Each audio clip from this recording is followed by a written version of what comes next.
Let me try and square your deep dislike, hatred even, of religion with your core belief in Darwinian evolution.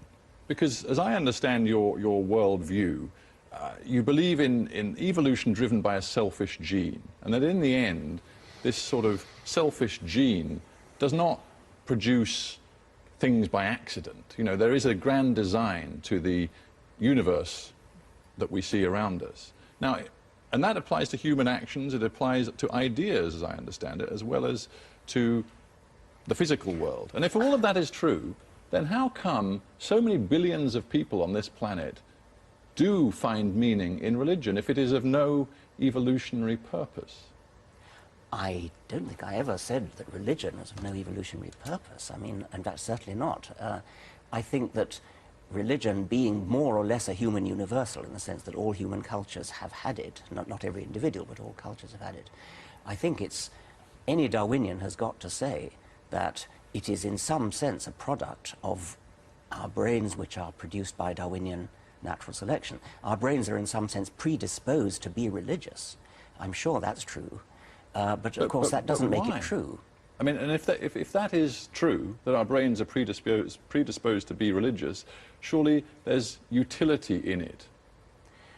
Well, even if there were utility in it, that still doesn't make it true. I mean, it could well be that having a false belief has utility. If, for example, a false belief makes you comforted and consoled and less likely to suffer stress-related diseases like duodenal ulcers, then false belief could then have Darwinian survival value. As a matter of fact, I don't think that's true, but it doesn't, all I'm saying there with the duodenal ulcer example is that it doesn't follow that because something has Darwinian utility, that therefore it's true.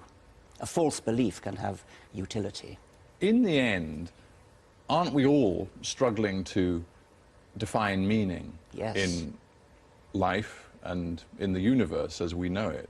And in the end, haven't all the great scientists had to accept that science doesn't provide the ultimate answers? And if science doesn't, then people, of course, look for other... Well, there are two things to say about that. First, science hasn't yet provided the ultimate answers, but that doesn't mean we shouldn't go on working.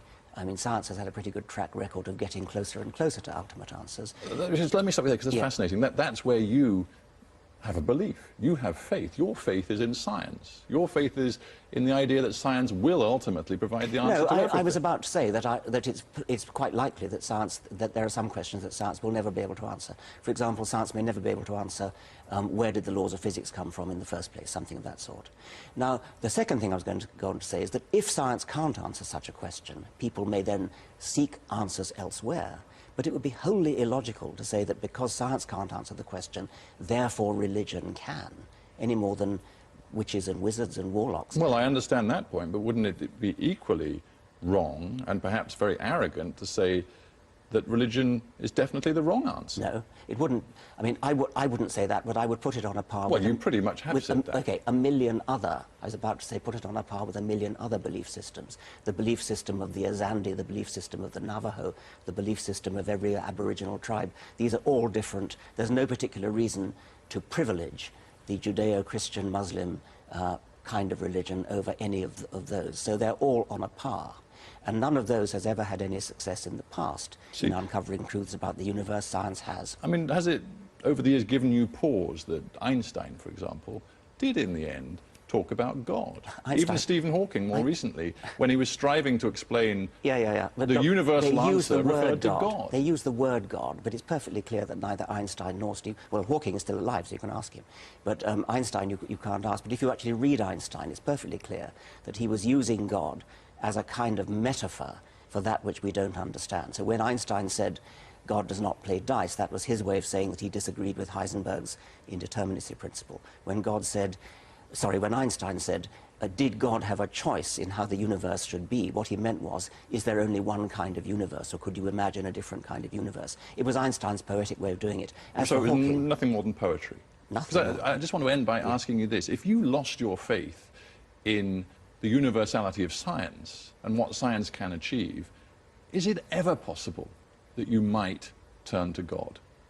Well, when you say lost faith in the universality of science, I mean, science is changing all the time. I mean, if science, as we now know it, falls short in helping us to understand, then science needs to be changed. And doubtless it will be changed. It's been changed often enough in the past. But could it ever change in a direction toward the supernatural? I don't think it can. I mean, that's not a helpful way to put it. It will change in the direction of something which is so different from the natural that we at present understand that a naive person might call it supernatural, but it wouldn't be Zeus or Jove or Wotan or Yahweh. Professor Dawkins, we have to leave it there, but thank you very much for being on Hard Talk. Thank you very much. Thank you very much.